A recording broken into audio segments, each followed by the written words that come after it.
اعوذ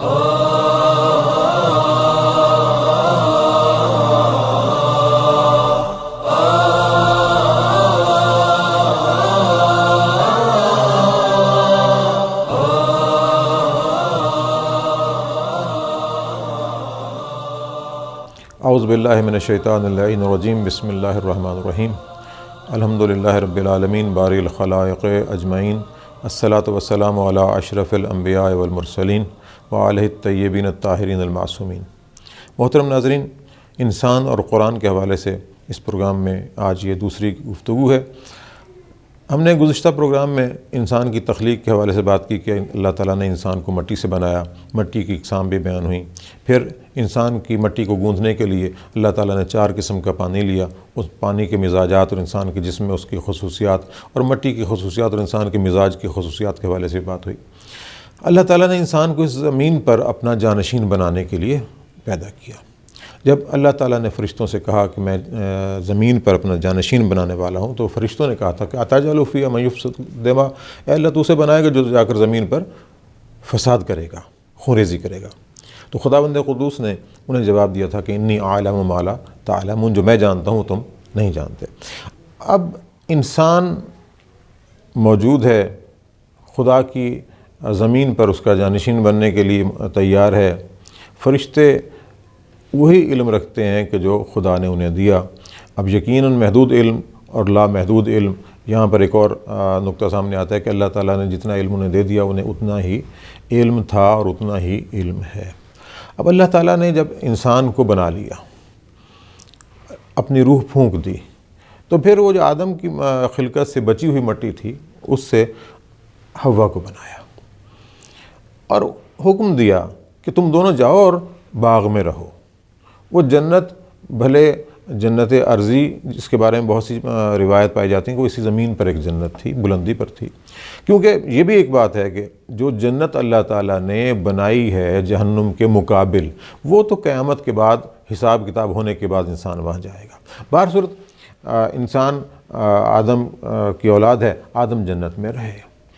اب یہاں ایک اور نقطہ جو اسلامی تعلیمات اور قرآن مجید کی تعلیمات سے ہمارے سامنے روشن ہوتا ہے، وہ یہ کہ شیطان موجود ہے۔ شیطان کان من الجن، وہ جنوں میں سے تھا۔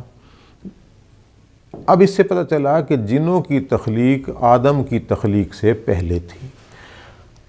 آدم کے بننے سے پہلے جن موجود تھے، وہ کس حیثیت میں تھے، کس حالت میں تھے، یہ اللہ تعالیٰ بہتر جانتا ہے، لیکن ان کا وجود تھا۔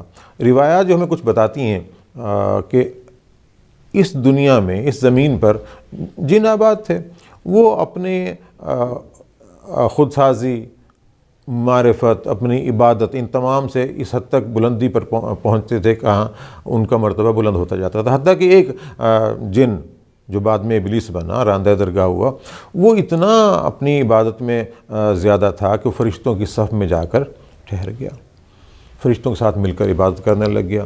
اس نے اتنی عبادت کی کہ فرشتے بھی نہ پہچان سکے کہ یہ جن ہے یا کوئی فرشتہ ہے۔ یہاں پر ایک بات اور ہمارے ذہن میں آتی ہے کہ اللہ تعالیٰ کے ہر کام میں سینکڑوں نہیں ہزارہا ان گنت قسم کی مصلحتیں ہیں، اور ہمیں نہیں معلوم کہ اس کی مصلحتیں کیا کیا ہیں، کیسے کیسے ہیں۔ اب جس وقت آدم کو بنایا گیا تو فرشتے تو نہیں جانتے تھے کہ یہ جن ہمارے ساتھ ہے، یہ قابل تفکر بات تھی کہ وہ جن بھی تو اختیار رکھتے ہیں، فرشتے تو اختیار نہیں رکھتے تھے۔ اب جب خدا نے حکم دیا آدم کو سجدہ کرنے کا، تو فرشتے جو عقل رکھتے تھے ان کے پاس اختیار نہیں تھا، انہوں نے سجدہ کیا۔ ابلیس جو جنوں میں سے تھا، اختیار رکھتا تھا، اس نے اپنے اختیار کو استعمال کیا اور کہہ دیا کہ میں اس سے برتر ہوں، اس سے بہتر ہوں، یہ تو زمین سے بنا ہے، میں آگ سے بنا ہوں۔ مثلا آگ بلندی کی طرف جاتی ہے، مثلا زمین مٹی نیچے کی طرف جاتی ہے، تو ارذل شے ہے مٹی، آگ کی نسبت آگ بلندی والی شے ہے، اور بلندی والی شے کمتر کو کیسے سجدہ کرے؟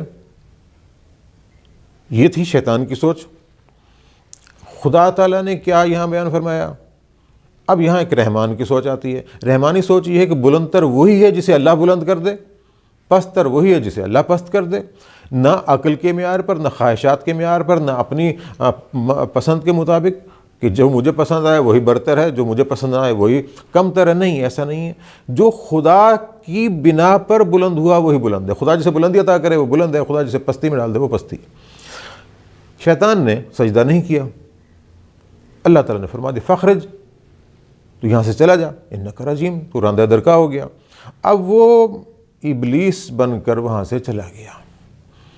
اللہ تعالیٰ عادل ہے، اس نے عبادت بھی کی تھی، اس نے اپنی عبادتوں کا صلہ بھی مانگا، اور خدا بند قدوس نے اسے اس کا صلہ بھی دیا، جس میں سے ایک یہ تھا کہ مجھے تو ابدی زندگی دے. خدا نے کہا نہیں، وقت معلوم تک تو زندہ رہے گا. وہ وقت معلوم قیامت سے پہلے ہے. کب ہے، کس انداز سے ہوگا، یہ علم خدا میں ہے. اب شیطان بھی آ گیا زمین پر.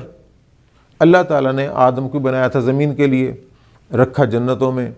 وہاں سے خدا بند قدوس نے جناب آدم سے کہا کہ چلو بھئی تم بھی زمین پر چلو. جناب آدم بھی زمین پر آ گئے. اب زمین پر جناب آدم ہیں، جناب حوا ہیں، اور دشمن ازلی شیطان بھی موجود ہے. زندگی شروع ہوتی ہے. جناب آدم اس پوری دھرتی پہ، اس کرۂ ارض پر تنہا، جناب حوا. نسل انسانی بڑھی، حابیل ہوئے، قابیل ہوئے. اب 2 بیٹے تھے. ان دونوں کے درمیان ایک حسد چلا. بعض مقامات پر، بعض روایات میں یہ بتایا گیا کہ وہ حسد آدم کی نیابت کی بنا پر تھا کہ آدم کا جانشین کون ہوگا، یا کسی اور قسم کی بہت سی چیزیں روایات ہیں ان کی شادی کے حوالے سے، لیکن وہ چیزیں اتنی معتبر نہیں ہیں. بہرحال ایک قربانی کا فیصلہ ہوا کہ ایک جانور جو ہے وہ پہاڑ کی بلندی پر رکھ دیا جائے، حابیل کی طرف سے، ایک قابیل کی طرف سے. جس کی قربانی کو آسمانی بجلی آگے جلا دے، وہ سمجھیں قربانی قبول ہو گئی، وہی برتر ہوگا، وہی افضل ہوگا، وہ مقام اسے ملے گا. بے شک یہ اس معاملے کو سمجھ لیں، یہ انسان کے اندر حسد کی آگ کو سمجھ لیں. ہوا یہ کہ جناب آدم زمین پہ، جناب حوا زمین پر، حابیل بھی زمین پر، قابیل بھی زمین پر. اس حسد کی بنا پر قابیل نے حابیل کو قتل کر دیا. جب قابیل قاتل بن گیا اور حابیل مقتول بن گیا، تو اب ہوا یہ کہ یہ بنی آدم، یہ انسان، یہ آدم کا بیٹا سوچ رہا ہے کہ میں نے قتل تو کر دیا، اس قتل کو چھپاؤں کیسے. اب اپنے بھائی کی لاش کو اپنے شانے پہ اٹھائے پھر رہا ہے کہ اس لاش کا میں کیا کروں. اللہ رب العزت انسان کے لیے اتنا ہدایت دینے والا ہے کہ اللہ تعالیٰ نے اس مقام پر 2 کوے بھیج دیے انسان کی ہدایت کے لیے. دونوں آئے، لڑتے ہوئے آئے، ایک کوے نے دوسرے کو مار دیا. ایک کوہ جب نیچے گرا تو اللہ تعالیٰ نے ان کے ذریعے آدم کے بیٹے کی کس طریقے سے ہدایت کی کہ ایک کوہ جو مر گیا، دوسرے کوے نے زمین کھودنا شروع کی اپنی چونچ سے اور اسے کھینچ کر اسے گڑھے میں ڈال دیا. اس طریقے سے رہنمائی ہوئی انسان کی. پھر قابیل نے اپنے بھائی کی لاش کو دفنایا.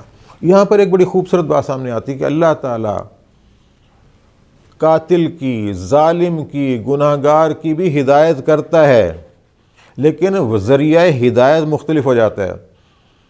اب تھا قابیل کی ہدایت تو کرنی تھی کہ بھائی کو کیسے دفن کرنا ہے، انسان کی جسم کو کیسے دفن کرنا ہے.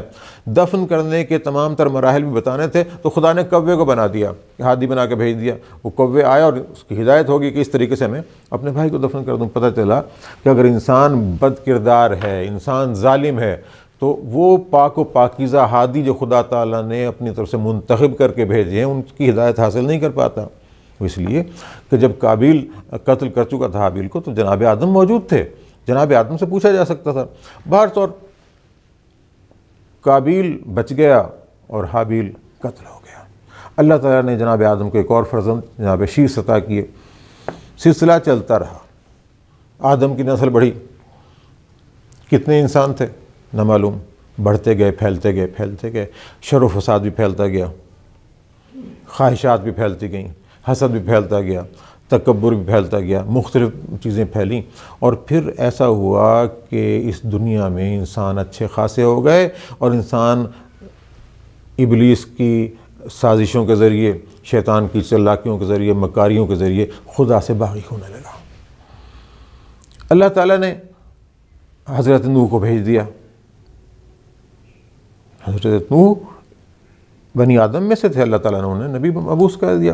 اب حضرت نوح کے بارے میں قرآن ہمیں یہ بتاتا ہے کہ حضرت نوح کی عمر 2500 سال تھی، جس میں سے 900 سال انہوں نے اپنی قوم میں نبی کے طور پر ہدایت کی. ایک بڑا عرصہ، بڑا طویل عرصہ. جناب نوح تبلیغ کر رہے ہیں، کار رسالت سر انجام دے رہے ہیں، لوگوں کو خدا کی طرف بلا رہے ہیں، لیکن لوگ نہیں مانتے. آخر کار خدا کی بارگاہ میں دعا کرتے ہیں کہ اللہ یہ قوم باغی ہو گئی ہے، یہ فاسق ہو گئی ہے، یہ تیری نافرمان ہو گئی ہے، ان پر تو اپنا عذاب بھیج. اللہ تعالیٰ جناب نوح کو حکم دیتا ہے کہ نوح تم ایک کشتی بناؤ. جناب نوح نے کشتی بنانے کا کام شروع کر دیا. لکڑیاں کاٹ رہے ہیں، سب کچھ کر رہے ہیں. اب جو لوگ دیکھتے ہیں کہ بھی کیا کر رہے ہو، کہ کشتی بنا رہا ہوں کس لیے کہ جناب طوفان آنے والا ہے. کہا یہاں طوفان کہاں سے آ جائے گا، یہ تو خشک بیابان صحرا ہے، یہاں تو کہیں سے طوفان آنے والا نہیں ہے، کہیں سے سیلاب آنے والا نہیں ہے، کہاں سے پانی آنے والا نہیں ہے. نہ جناب نوح کے گھر والے آپ کی بات کو مان رہے ہیں، نہ معاشرے والے مان رہے ہیں. لیکن جناب نوح ہیں خدا کے حکم کی اطاعت کر رہے ہیں اور کشتی تیار کر رہے ہیں، حتیٰ کشتی تیار ہو گئی. یہاں سے ایک پیغمبرانہ کردار ہمارے سامنے آتا ہے. گھر والے مخالفت کریں، معاشرے والے مخالفت کریں، سارے معاشرے کے لوگ مخالفت کریں، لیکن انسان کی عزت اسی میں ہے کہ وہ خدا کی نافرمانی نہ کرے، خدا کے حکم پر عمل کرے. جناب نوح نے خدا کے حکم پر عمل کیا، کشتی تیار ہو گئی. اب خدا نے حکم دیا کہ نوح ایسا کرو، ہر جاندار کا جوڑا جوڑا اس کشتی میں لے آؤ. جناب نوح لے آئے. اب کشتی بھی تیار ہے، تمام جاندار کے جوڑے بھی اس کشتی میں آ گئے، جناب نوح بھی کشتی میں ہیں. جناب نوح اپنے بیٹے سے کہتے ہیں کہ آؤ بھائی کشتی میں آ جاؤ. نہیں آتا.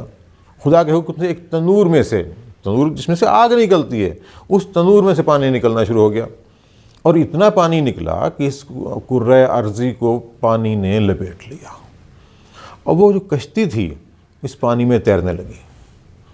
جناب نوح نے بار بار پکارا، ان کی بیوی ان کی فرمانبرداری نہ کر سکی. بیٹے کے لیے اللہ سے التجا کی کہ اللہ یہ میرا بیٹا ہے، اسے بچا لے. خدا نے فرمایا کہ نہیں، یہ تیرا اہل نہیں ہے.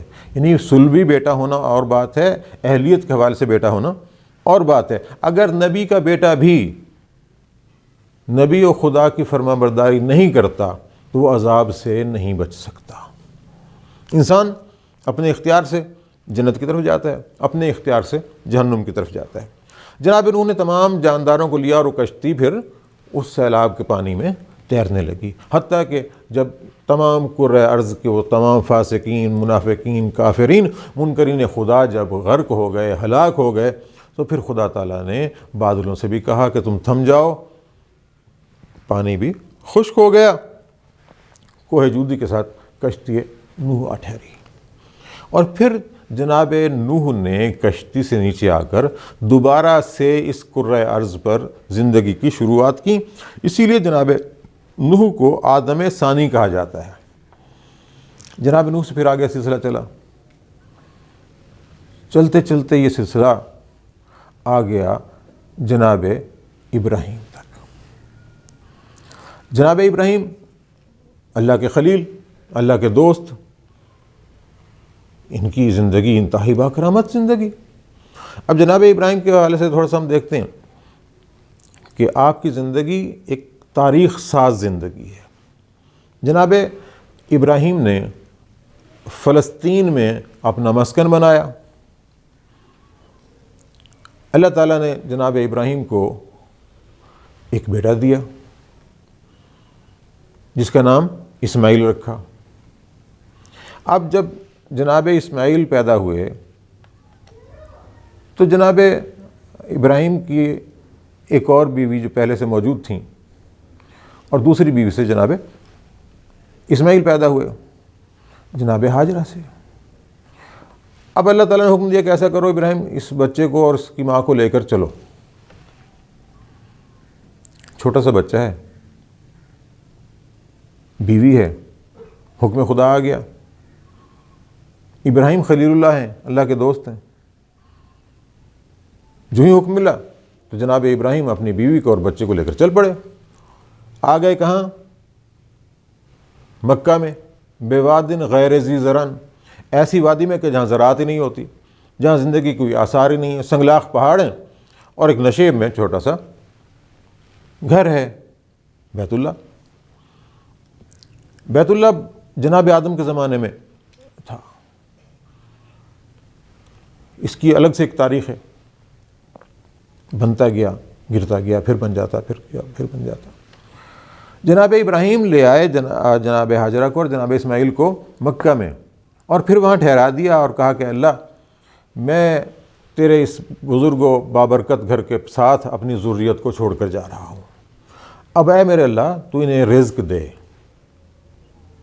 اور یہ کہہ کے جناب ابراہیم چلے گئے دوبارہ فلسطین۔ اب سوچئے، چھوٹا سا بچہ ہے اور ایک تنہا ماں ہے، نہ پانی نہ کھانا کچھ بھی موجود نہیں ہے، لیکن ابراہیم خلیل خدا ہے کہ جو خدا کا دوست ہوتا ہے وہ خدا کے لیے قربانی تو دیتا ہے، جو خدا کا دوست ہوتا ہے اس کی فرمانبرداری تو کرتا ہے، اس کی اطاعت ہی تو کرتا ہے، تو دوست ہوتا ہے۔ اب ماں تلاش کر رہی ہے پانی اپنے بیٹے کے لیے۔ دو پہاڑی ہیں، جسے آج ہم ایک پہاڑی کو صفا کہتے ہیں، ایک کو مروہ کہتے ہیں، وہ صفا پر چڑھتی ہیں، دور سے دیکھتی ہیں کہیں شاید پانی ہو، پھر نیچے اترتی ہیں، اپنے بیٹے کو دیکھتی ہیں، پھر دوسری پہاڑی پر چڑھتی ہیں، شاید کہیں سے پانی مل جائے، دوڑتی ہیں پانی کی تلاش میں، پھر دوڑتی ہیں بیٹے کی طرف آتی ہیں کہ کوئی حیوان نقصان نہ پہنچا دے۔ جب یہ 7 چکر مکمل کرنے کے بعد وہ آئیں اپنے بیٹے کی طرف، دیکھا کہ اسماعیل کے ایڑیوں کی جگہ پر پانی نکل رہا ہے، پانی کا ایک چشمہ ابل پڑا۔ اب جب پانی زمین سے نکلا تو جناب ہاجرہ نے کچھ پتھر اور کنکریاں اس پانی کے گرد اکٹھی کرنی شروع کی اور پانی سے اپنی عبرانی زبان میں کہا زم زم، کہ ٹھہر ٹھہر۔ یہ جو حج کے موقع پر ہم آب زمزم پیتے ہیں اور آب زمزم کو تحفے کے طور پر دینے کے لیے لے کر آتے ہیں، یہ وہی جناب ہاجرہ کا ایثار تھا جس نے جناب اسماعیل کی ایڑیوں کی رگڑ سے اللہ تعالیٰ نے وہاں ایک چشمہ پیدا کر دیا۔ جو ہی پانی اس بیابان میں آیا تو پانی زندگی ہے، اسی زندگی کی ابتدا پانی سے ہے اور پانی سے ہی زندگی کی بقا ہے۔ اب پانی جب ابلا وہاں تو کچھ پرندوں نے دیکھا کہ یہاں پانی ہے، وہ پرندے پانی کو دیکھ کر آئے، ساتھ ہی کچھ مسافر کاروباری حوالے سے جا رہے تھے، جب انہوں نے دیکھا کہ پانی ہے تو پرندے آ رہے ہیں، انہوں نے جستجو کی، دیکھا کہ وہاں پر پانی بھی ہے، جب پانی ہوگا تو وہاں کاشتکاری بھی ہوگی، وہاں زمین بھی ہوگی، وہاں تمام چیزیں بھی ملیں گی۔ اب مکہ کی شروعات کی طرف ہم دیکھتے ہیں کہ وہ جو تاجر تھے انہوں نے آ کر اجازت طلب کی جناب ہاجرہ سے کہ آپ ہمیں اجازت دیتے ہیں کہ ہم آپ کے قرب و جوار میں رہ لیں۔ اب وہ پورے کا پورا تجارتی قافلہ وہاں رہنے لگا، جناب ہاجرہ کی وحشت بھی کم ہوئی، معاشرہ انسانی بھی بننے لگا، جناب اسماعیل بھی بڑے ہوتے گئے۔ اب یہ ابتدا تھی شہر مکہ کی، شہر مکہ کی ابتدا جناب اسماعیل سے ہوئی، جناب ہاجرہ سے ہوئی، آب زمزم نے اسے رونق بخشی۔